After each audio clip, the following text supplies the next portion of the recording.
everybody, and welcome back to another one of these bi-weekly Sunday vlog things. Thought I would do something a little bit different, kind of special, going back to that whole birthday thing that I did a while back, where I have a list about small, lesser-known facts from Halloween, ranging from things like the origin of the jack-o'-lantern, which actually weren't originally carved out of pumpkins, and if you can tell me what they were carved out of before, I will give you kudos or props or something. I don't know. I really don't have anything that I can give away right now. But yeah, if you think you know what they were originally made out of, let me know. So the first one is one that I like to blow people's mind with, and it's less of a lesser known thing now and more of a more well-known thing, but the original movie Halloween, that was made in 70... Oh lord, when was the movie Halloween made? I think it was like 77, 78, somewhere around there. They needed a mask and they couldn't really find anything, or they couldn't really afford much, so they managed to find a plaster cast of William Shatner's face, you know, the guy that does the Priceline commercials, or more originally, and what is this face this cast was actually done for was a Star Trek episode, and they made a mask out of that. They just sanded all of the imperfections out, and so Michael Myers, the monster from the Halloween movies that kills his family and all that jazz, spoilers, sorry, if you haven't seen a movie that's now 40 years old, that's the face of Michael Myers is William Shatner, Captain Kirk, huzzah. Even funnier, Shatner didn't realize it, and when they told him that many years later, he actually thought it was kind of cool and was very honored. Halloween is actually the second highest grossed thing in retail due to all the candy and costumes that are spent, which Americans spend a ridiculous amount of money on costumes. It averages to about $27, $28 a person between those. And that's between the money that people spend on things and the money that is spent on do-it-yourself costumes. Candy and all that stuff, it ends up just a ridiculously high number, which I will find out what was spent this year and post it on my next Sunday vlog deal. Samhanophobia, and I'm probably butchered the ever-living crap out of that, but I will put it up on screen for you, and it honestly looks like Samhanophobia. Haninophobia is the fear of Halloween. So, I mean, if you were deathly afraid of Halloween, there you go. That's what it is. About 10% of the kids that get their Halloween candy actually just want gum. Yeah.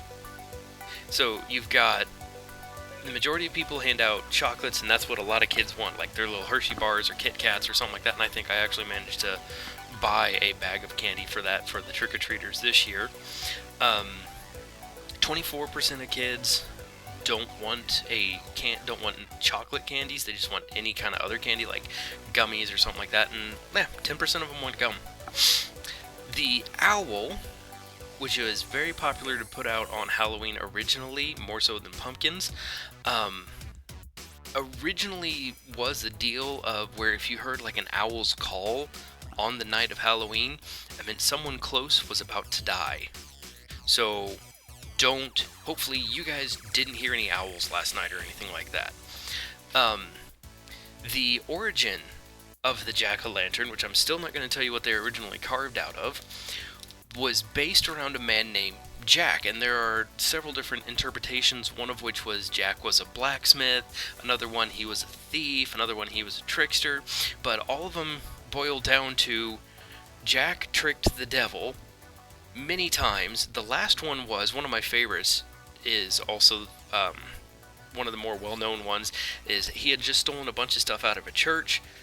The devil had tracked him down trying to capture him because this was something that these two did a lot, and he had made a deal with the devil of, if you get me out of this, then I forget how it goes, but there was something like, if you get me out of this, other things will happen.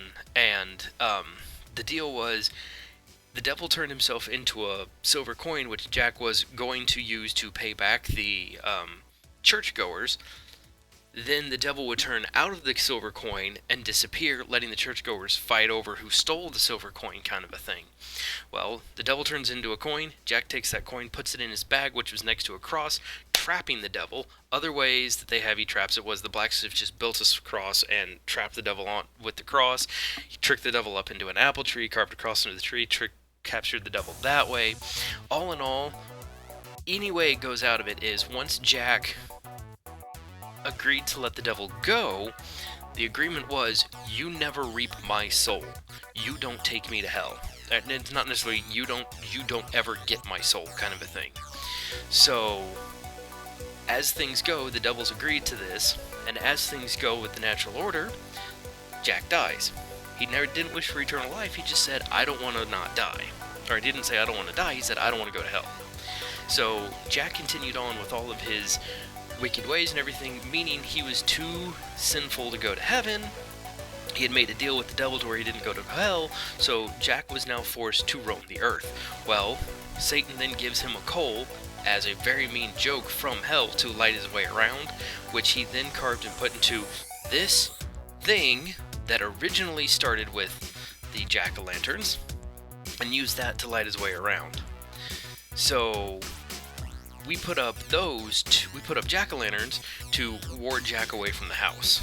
And there's another myth that like vampires that are caught in the light of a jack-o'-lantern were revealed and they would disappear so that they couldn't take you or eat you or anything like that. So it's not necessarily a bad idea just to keep a jack-o'-lantern up if you don't like vampires. The largest pumpkin ever made, or not made, but the largest pumpkin that was grown for a contest weighed 836 pounds, and that was back in 93. The fastest pumpkin that was carved, and it was just a basic face of a jack-o'-lantern, was in 24 seconds. Same guy held the record from before that, and it was 54 seconds. So he went from almost a minute to almost a half a minute. It was crazy. It had to require eyes, nose, ears, and a mouth, so basically the little triangle thing that you normally see, and then some things for an ear.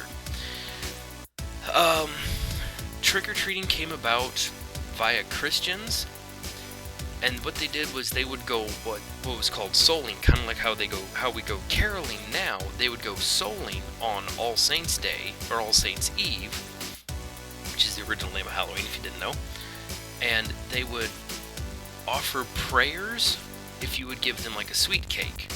So the more cakes that you would give the Christians, the more they would pray for you. And they were praying not specifically for you, but praying for your dead, that kind of a thing.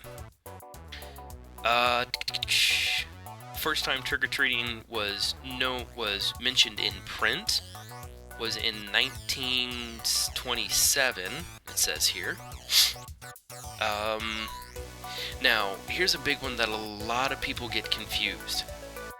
Halloween is not Mexican, or Day of the Dead is not the Mexican Halloween. They're just very close together. I think it's November 2nd, which is why a lot of people think Day of the Dead, Dios de Muerta, I believe is the way that's pronounced, is that, but it's not.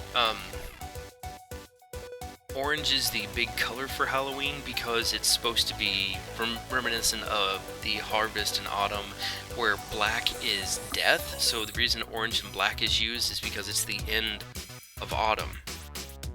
Black also acts as like an unknown or just a reminder of darkness as well, so that kind of stuff. Let's see, I'm gonna skip down just a bit here, because the list here is gigantic, and I don't want to just be reading you guys a list of all the stuff, just some of the things that were cool. Yeah, Dios de los Muertos is Mexico celebrates Days of the Dead, Dios de los Muertos, on the Christian holiday of All Saints Day. So it's November 1st, that's what it is, not November 2nd. My bad. So this is actually going up on that. Huh! Awesome. Cool.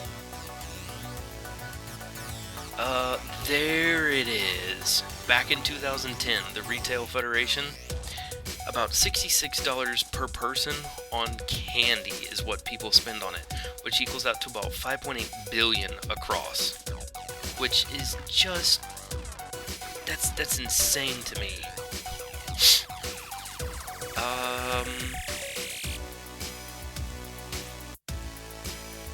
Anything else here that looks kind of cool?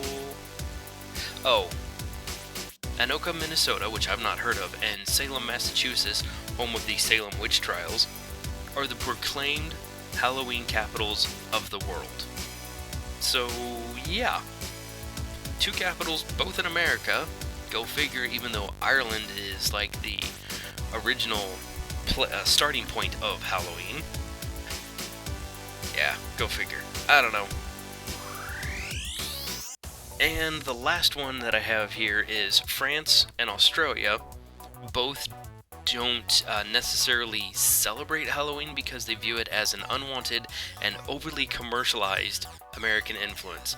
So yeah, that's just some facts that I'd found and pulled up about Halloween. And yes, I do know, and I throw this one out for a lot of people, what the original jack-o'-lanterns were made of. If you think you can tell me what the original jack-o'-lanterns were made out of and what Jack carved his original jack-o'-lantern out of, and it is a vegetable, I'll help narrow it down a little bit, so that way you don't put up something like a nickel, a rock, a wooden cross, something like that. Now, it was originally a vegetable as well, so not a pumpkin, but something else. Anyway, that's going to do it for me on this round. So thanks for joining me, and I will catch you guys next time. Bye! Hello everybody, and welcome to the outro. Well, you know what to do. If you want to leave a comment, there's a whole big listing down there for you to write what you thought about it. If you want to like that video and let your other friends know that you like it, and think that you want to share me around, go right ahead, I won't stop you. There's even a little button for that down there, and if you think you can put up with me again, there's another button for you called subscribe. Go ahead and hit that, and we can go on this entire journey together. Well, that's it for me. I'll catch you guys next time.